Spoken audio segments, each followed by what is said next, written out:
సమావేశానికి విచ్చేసినటువంటి పాత్రికేయ సోదరులందరూ కూడా తెలంగాణ రక్షణ సమితి రక్షణ సేన టీఆర్ఎస్ నుంచి మీకు నమస్కారాలు తెలియజేస్తున్నా. ఏదైతే బీఆర్ఎస్ పార్టీ నాయకులు కవిత గారు కేసీఆర్ గారిని విమర్శించాలని చెప్పేసి కేసీఆర్ గారిని ఏ విధంగా విమర్శిస్తారు మీరు అని చెప్పేసి నిన్న కేపీ వివేకానంద గారు ప్రెస్ మీట్ పెట్టి కవిత గారి పైన అనేక రకాలైనటువంటి ఆరోపణలు చేయడం జరిగింది. ఒకవైపు కవిత గారిని మేము పట్టించుకుంటలేమని చెప్తూనే వెన్నులో వణుకు పుడుతూ మరొకసారి కవిత గారి పైన ఆరోపణలు చేస్తున్నట్టు బీఆర్ఎస్ నాయకులు. ఇలా కేపీ వివేకానంద గారు మీ చరిత్ర ఏందో ఒకసారి తెలుసుకోవాల్సినటువంటి అవసరం ఉన్నది. ఇలా మీరు నాడు తెలంగాణ ఉద్యమం ఉవ్వెత్తున సాగుతున్నప్పుడు 2008లో ఎలక్షన్లు వచ్చినప్పుడు 2009, 2008 ఆ సమయంలో మహాకూటమి ద్వారా మీరు పోటీ చేసి మహాకూటమి ద్వారా పోటీ చేసిన తర్వాత ఓటమి చెందిన తర్వాత కూడా అదే సమైక్యవాద పాలకులైనటువంటి చంద్రబాబు నాయుడు సంఖ్యలో చేరి టీడీపీ పార్టీలకు పోయింది వాస్తవం కాదా? ఇవాళ నువ్వు తెలంగాణ ఉద్యమకారుల గురించి మా నాయకురాలైనటువంటి కవిత గారి గురించి మాట్లాడేటువంటి నైతిక హక్కు కానీ అర్హత కానీ నీకు ఉన్నదా? కేపీ వివేకానంద సమాధానం చెప్పాల్సినటువంటి అవసరం ఉన్నది. ఇలా నీ యొక్క కుత్బుల్లాపూర్ నియోజకవర్గంలో ఎంతోమంది తెలంగాణ బిడ్డలు అసూలు బాసీళ్ళు తెలంగాణ కోసం ఆటన అగ్గిపుల్లకు పెట్రోల్ బాటిలకు ఆవుతైపోతుంటే వారి యొక్క స్మృతి కోసం నిర్మించినటువంటి అమరుల స్తూపాన్ని 10 సంవత్సరాలు ఇప్పటికి 12.5 సంవత్సరాలు గడిచిపోతాం తెలంగాణ వచ్చి. ఆ గండి మైసమ్మ దగ్గర నిర్మించినటువంటి అమరుల స్తూపాన్ని ఇప్పటివరకు ఓపెన్ చేయలేదు. ఇప్పటివరకు దానికి నివాళులు అర్పించలేనటువంటి దుర్మార్గమైనటువంటి పరిస్థితి ఇలా కనపడతా ఉంది. ఈరోజు నువ్వు ఉద్యమకారుల గురించి మా నాయకురాల గురించి ప్రశ్నించేటువంటి వ్యక్తివా అని చెప్పేసి సందర్భంగా తెలియజేస్తాను. నీ యొక్క కుత్బుల్లాపూర్ కాన్స్టిట్యున్సీ నుంచి ఇప్పటి వరకు అనేక సందర్భాల్లో కార్పొరేషన్ ఎలక్షన్ జరిగినాయి కదా, ఈ జిహెచ్ఎంసీ ఎన్నికలు జరిగినాయి కదా. ఈ జిహెచ్ఎంసీ ఎన్నికల్లో కానీ ఎక్కడైనా కానీ ఒక్క కౌన్సిలర్గానైనా ఒక కార్పొరేటర్గానైనా ఒక ఉద్యమకారునికి నువ్వు అవకాశం కల్పించినవా? సమాధానం చెప్పాలి కేపీ వివేకానంద. ఇలా ఉద్యమకారుల గురించి మాట్లాడే నైతిక హక్కు నీకు ఎక్కడైనా ఉందా? కవిత గారి గురించి మాట్లాడే నైతిక హక్కు నీకు ఎక్కడైనా ఉందా? ఇలా కేసీఆర్ గారి పైన విమర్శలు చేస్తే మాట్లాడుతున్నావు. నేను ఈ సందర్భంగా అడుగుతున్నా, పీసీ ఘోష్ కమిషన్ వేసి కేసీఆర్ గారి పైన ఇదే కాంగ్రెస్ ప్రభుత్వం సిబిఐకి కేసును అప్పగించినప్పుడు ఎక్కడ పడ్డావు కేపీ వివేకానంద? మరి ఆదినాయకుని పైన కేసు అయినప్పుడు కేసు సిబిఐకి ఇచ్చినప్పుడు ఇదే కవిత గారు పార్టీలో ఉండి గర్జించిల్లు కదా. ఇందిరా పార్క్ వేదికగా మేము ధర్నాకు చేపట్టినాం కదా. మరి ఆ రోజు నీ యొక్క పౌరుషం ఏమైపోయింది? నీ నాయకుని పైన సిబిఐ కేసుకు కాంగ్రెస్ ప్రభుత్వం బీజేపీ చేతిలో పెడితే ఆ రోజు ఎందుకు ప్రశ్నించలేదో కేపీ వివేకానంద సమాధానం చెప్పాలి. ఇవాళ కుత్బుల్లాపూర్, దుండిగల్, బాచుపల్లి, కొంపల్లి, అదేవిధంగా జీడిమెట్ల, బౌరంపేట ఇలా చెప్పుకుంటూ పోతే సుచిత్ర వరకు కూడా అనేక రకాలైనటువంటి విలువైనటువంటి భూములను ఆక్రమించుకొని ఇలా కేటీఆర్కు అదేవిధంగా హరీష్ రావుకు బినామీగా చెలామీని అవుతున్నటువంటి వ్యక్తి నువ్వు కాదా? ఎంతమంది పేద మధ్యతరగతికి సంబంధించినటువంటి బిడ్డల యొక్క భూములు కొల్లగొట్టినావు? వాటికి సమాధానం చెప్పగలుగుతావా? కేపీ వివేకానంద సమాధానం చెప్పాలి. ఇవాళ రాజకీయ నాయకురాలు కాదు, రాజకీయాల కవిత పనికి రాదంటున్నావు. నిజమే, కవితక్క రాజకీయ నాయకురాలు కాదు. ఎందుకంటే మేము ప్రజల నుంచి ఉద్భవించినటువంటి నాయకులం కాబట్టి మేము ప్రజానాయకులం అవుతాం. నీ లెక్క విషం గక్కే రాజకీయ నాయకులం కాదు అని చెప్పేసి కేపీ వివేకానందకు ఈ సందర్భంగా తెలియజేస్తానా. ఏదైతే ఇప్పటికైనా నీ కళ్ళగొల్లి కబుర్లు నీ వెనుక ఆడిస్తున్నటువంటి గుంటనక్కలు ఎవరైతున్నారో వాళ్ళు చెప్పినట్టు వింటూ కవిత గారి పైన మా నాయకురాల పైన కనుక ఇంకొకసారి అవాకులు చవాకులు కనుక పేలితే మాత్రం తస్మాత్ జాగ్రత్త కేపీ వివేకానంద. నోరు దగ్గర పెట్టుకో, నాలుక అదుపులో ఉంచుకో.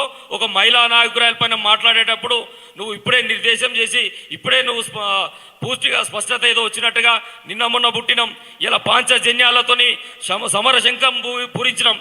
ఇలా ఉచిత విద్యతోని ఉచిత వైద్యంతోని సామాజిక తెలంగాణతో సాధించాలనేటువంటి ఒక లక్ష్యంతో, రైతునే రాజును చేయాలనేటువంటి ఒక లక్ష్యంతో ఇలా మా నాయకురాలు కట్టుబడి ప్రజలలోకి పోతుంటే మీ బీఆర్ఎస్ పార్టీ పని కథమైపోయింది, మీ నాయకుడి పని కథమైపోయింది.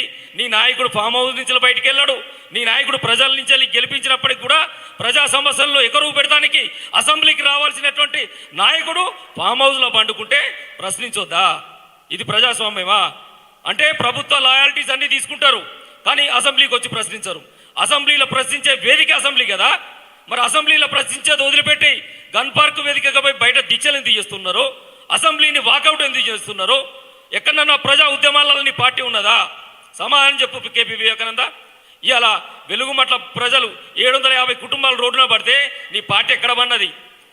1200 ఎకరాలకు సంబంధించినటువంటి అసైన్డ్ భూములను, వికారాబాద్ రైతులకు సంబంధించినటువంటి భూములను ఈ ప్రభుత్వం ఆక్రమించుకుంటే నీ యొక్క పార్టీ ఎక్కడ పడినది? నీ ప్రజా పోరాటాలు ఎక్కడ ఉన్నాయి? ఇలా విశారదన్ మహారాజుతోని కవితక్క మా యొక్క తెలంగాణ రక్షణ సేన ప్రజా ఉద్యమాలను నిర్మిస్తున్నాం. ఇలా కళ్ళాలల్లా జొన్నలు అట్నే ఉన్నాయి, ఓట్లు అట్నే ఉన్నాయి, వచ్చిన మిర్చి అట్నే ఉన్నాయి. కొనే నాదుడు లేడు. కనీసం కొనుగోలు కేంద్రాలు పెట్టమని చెప్పేసి ఎక్కడన్నా ప్రజా పోరాటాలు చేస్తూ ఉన్నారా? నీ పార్టీ కానీ నీ నాయకత్వం కానీ ట్విట్టర్లకు పరిమితం అయిపోయి ఉన్నారు, ఫోటోలకు పరిమితం అవుతున్నారు, కంటెంట్ క్రియేట్ చేయడానికి మాత్రం పరిమితం అయిపోయిళ్ళు. నీ ఆదినాయకుడు మాత్రం ఫామ్ హౌస్లో మండుకుంటాడు, బయటికి వెళ్ళరు. 25 సంవత్సరాల ప్లీనరీ నడుపుకున్నటువంటి బీఆర్ఎస్ పార్టీ నిన్న 26వ వసంతంలో అడుగు వెళ్తే ఎక్కడనో పోయి మూలకు ఒక హాల్లో చేసుకున్నటువంటి దౌర్భాగ్యమైనటువంటి పరిస్థితి నీ పార్టీకి ఎందుకు వచ్చింది? 10 ఏళ్ల ప్రభుత్వాన్ని నడిపింది కదా నీ పార్టీ. 25 సంవత్సరాల పార్టీని నడిపించింది కదా. 25 ఏళ్ళు పార్టీని నడిపిల్లు, 10 ఏళ్ళు ప్రభుత్వాన్ని నడిపిల్లు. పోయి మూలకు కొని ఒక హాల్లో పిరిగడ మందితోని ఆవిర్భావ దినోత్సవం చేసుకున్నప్పుడే నీ పార్టీ ఉనికి ఏంటిది, నీ పార్టీ అస్తిత్వం ఏంది అనేటువంటి అర్థమైపోయింది. కాబట్టి తెలంగాణ ప్రజల బాగోగుల కోసం, తెలంగాణ సంబంధించినటువంటి హక్కుల కోసం, తెలంగాణకు అన్యాయం జరిగితే ప్రశ్నించే గలాలమైతాం, ధిక్కార స్వరాలమైతాం. కాళోజీ నారాయణరావు చెప్పినట్టుగా ప్రాంతం వాడు ద్రోహం చేస్తే ప్రాంతంలోనే పాత్ర పెట్టు, ప్రాంతీయేతరుడు ద్రోహం చేస్తే ప్రాంతం విడిచేదాకా పారదోలు అన్నట్టుగా కాళోజీ నమ్మిన సూత్రాన్ని, కాళోజీ ఇచ్చినటువంటి స్ఫూర్తిని తీసుకొని, దాశరథి కృష్ణమాచార్యులు ఇచ్చినట్టు స్ఫూర్తిని ముందుకు తీసుకొని సమ్మక్క సారక్క రాణి రుద్రమాదేవి సర్వ పాపన వారసులుగా ఇలా బహుజనులందరినీ ఏకం చేసి మా కవితక్క నాయకత్వాన్ని పురోగమిస్తున్నాం. 2.5 సంవత్సరాల్లో మీ భాగవతాలన్నీ ప్రజలకు చెప్తాం, ప్రజలలో ఉంటాం, ఇష్యూ బేస్డ్ పాలిటిక్స్ చేస్తాం. ఆ ఇష్యూ బేస్డ్ పాలిటిక్స్తోనే ప్రజలను మా వైపు తిప్పుకుంటాం, అధికారంలోకి వస్తాం. మా పాంచజన్యాలతోని చక్కటి పరిపాలనను తెలంగాణ బిడ్డలకు అందిస్తామని చెప్పేసి ఈ సందర్భంగా తెలియజేస్తూ ముగిస్తున్నా. జై తెలంగాణ.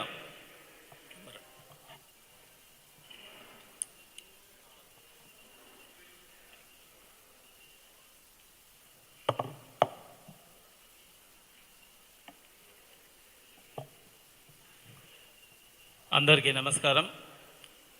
నిన్న ఏదైతే వివేకానంద గౌడ్ గారు మాట్లాడారో మరి వారికి సూటి ప్రశ్న ఇస్తున్నా ఒకటి. ఎందుకంటే గత 10 సంవత్సరాలు మీతో పాటు కలిసి పనిచేసిన కాబట్టి మీకు ఒక ప్రశ్న. ఇప్పటి వరకు కూడా మీ సొంత జనాలే డబ్బులు లేకుండా ఏ మీటింగ్ అయినా నువ్వు పెట్టినావా? మేము స్వచ్ఛందంగా మీటింగ్ పెట్టవలసి వచ్చింది.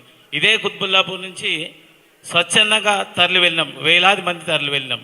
మరి అక్కడ కుత్బుల్లాపూర్లో చూసుకోకుండా మరి కవితక్క గారిని విమర్శించేంత స్థాయి మీకు ఎక్కడి నుంచి వచ్చిందని చెప్పేసి మీకు ప్రశ్నిస్తున్నా. మరి అలాగే మరి మీరు ఏదైతే విఫలమవుతున్నారో, కవితక్కని ఏ రోజైతే మీ నోటి వెంబడి మాట్లాడుతున్నారో ఆ రోజు నుంచి మీ కౌంట్ డౌన్ స్టార్ట్ అయిందని చెప్పేసి హ్యాట్రిక్ అంటున్నావు. ఇదే లాస్ట్గా హ్యాట్రిక్ ఉండదు, మరి తర్వాత మీరు కనిపించరు ప్రజల్లో అని చెప్పేసి ఈ యొక్క వేదిక మీద నుంచి మీకు ఒక ప్రశ్న ఇస్తున్నా. ఒకటే ప్రశ్నకు మీరు సమాధానం చెప్పండి. కుత్బుల్లాపూర్లో ఎంతమంది ఉద్యమకారులు ఉన్నారో వాళ్ళకు ఒక్కరికన్నా ఎక్కడన్నా అవకాశం ఇచ్చినవా? కనీసం ఒక్కరికి మీరు ఎవరికైతే ఒక్క సీట్ ఇచ్చిరా? మీ కుటుంబ సభ్యులకు మీ అనుచరులకు ఇవ్వడానికే మీకు సరైన టైం సరిపోదు. వాళ్ళ చుట్టూ తిరగడానికి ఇప్పుడు మళ్ళీ ఇంకా కొత్త డ్రామా స్టార్ట్ అయింది ఇప్పుడు కుత్బుల్లాపూర్లో. మరి మీ సొంత మనుషులు కాంగ్రెస్ పార్టీకి పంపించింది మీరు కాదా? చెప్పండి. మరి మీరు ఇంత కుళ్ళు రాజకీయాలు చేసుకుంటూ కవితక్క గారి మీద అవాకులు చవాకులు పేలడం సరైన పద్ధతి కాదు మీది. మరి ఇలాగే ఈ రోజు నుంచి స్టార్ట్ అయింది, గుర్తుపెట్టుకోండి. రేపు మరి కనుమరుగవుతారని చెప్పేసి కుత్బుల్లాపూర్లో ఎవరు కూడా మిమ్మల్ని విశ్వసించారు. ఎందుకంటే ప్రజల్లో పుట్టుకొచ్చిన పార్టీ ఇది. మా ఆదినాయకురాల్ని మీరు విమర్శించడం అసలు మీ స్థాయి కాదు. మీరు ఏమి చేయలేరుగా. మీరు ఇప్పటికే అక్కడ ఎన్నో సమస్యలు ఉన్నాయి. ఆ సమస్యలు వదిలిపెట్టి మీరు 1 ఏళ్ళతో చూపిస్తే 4 ఏళ్ళు మీకు చూపిస్తాయి అని చెప్పేసి మీరు మర్చిపోతున్నారు. ఖబర్దార్ వివేకానంద గౌడ్ గారు, మరి మీరు అనుకున్నంత ఈజీగా ఉండదు. మరి మీ పతనం స్టార్ట్ అయింది కాబట్టి మీ భయం పుట్టుకొచ్చి ప్రజాదరణ చూసి ఓర్వలేక మరి ఇట్లా అనవసరమైన మాటలు మాట్లాడుతున్నానని చెప్పేసి మరి ఈ వేదిక మీద నుంచి మీకు ఇంకొక సవాల్ విసురుతున్నా. నేనేమంటున్నానంటే మీతో పాటు మీకంటే ముందు నుండి కూడా పార్టీలలో పనిచేసుకుంటూ వస్తున్నా. రాజకీయ భవిష్యత్తు నాది ఎంత ఉండాలో మీకు తెలుసు. కానీ నేను ఇదే ప్రజల్లో రేపు ప్రజాక్షేత్రంలో తేల్చుకుంటా. మరి ఇప్పుడు ఉన్నవాళ్ళు మరి మీరు మీరు ఎప్పటికీ అంటారు కదా విద్యావంతులు విద్యావంతులు, ఆ విద్య వేడికి పోయింది. మరి ఆ ఒక తెలివి ఎక్కడ పోయింది, ఆ ఒక జ్ఞానం ఎక్కడ పోయింది? మీరు మాట్లాడే ముందు ఆ జ్ఞానంతో మాట్లాడాలి. మరి అజ్ఞానంతో మాట్లాడడం సరైనది కాదు. ఇక రేపటి నుంచి మీ కౌంట్ డౌన్ స్టార్ట్ అయింది. మరి ఆ కౌంట్ డౌన్లో చూసుకోండి. మరి ప్రజాదరణ ఎందుకు కోల్పోతారో మీకే తెలుసు. ఎందుకంటే మీ ఈ యొక్క 3 సార్లు ఎమ్మెల్యే కూడా మీరు ఎవరికి ఏం చేసిరు అనేది అందరూ చూస్తున్నారు. మరి ఎంతోమంది కార్యకర్తలు ఇంట్లో కూర్చొని వాళ్ళ బాధలు నాతో చెప్తున్నారు. అది మీరు అర్థం చేసుకోవాలి. అదంతెందుకు మీ బాధలు కూడా నాతో చెప్పారు. మీరు మర్చిపోయి ఉంటారు. లాస్ట్ టైం మీకు టికెట్ వచ్చే పరిస్థితి లేకుండే మేమంతా ఉండి, పార్టీ కార్యకర్తలంతా ఉండి మీకు టికెట్ ఇప్పించి మరి ఇంత భారీ మెజార్టీతో గెలిపించినందుకు మరి మంచిగానే చూసుకుంటున్నాం అందరినీ. మరి ఈ రోజు నుంచి ఇదే ఫైనల్. మళ్ళీ ఇంకోసారి మీరు ఎక్కడ ప్రజల్లో కనిపించారని చెప్పేసి తెలియజేస్తూ, మరి ఇంకోసారి అక్కగారి పైన మరొకసారి గిట మీరు మాట్లాడినట్లయితే అదే అక్కడనే ప్రజల్లోనే మేము తెలుసుకుంటామని చెప్పేసి, అదే ప్రజావేదికలో తెలుసుకుంటామని చెప్పేసి తెలియజేస్తున్నాం.